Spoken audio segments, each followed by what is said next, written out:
So, bumili tayo ng apple. May sticker pa, oh. Halagang 20. Dati, 10 lang to. Ngayon, 20 na. Hindi kasi ako kumain ng rice. So, yung apple kasi sa akin, kumain ako ng isang apple.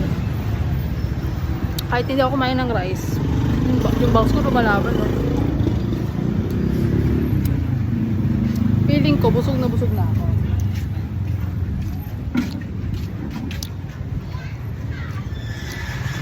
So, ganun guys. Ayun.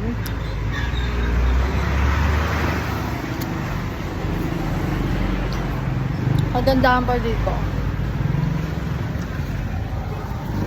Apples a day, doctors away.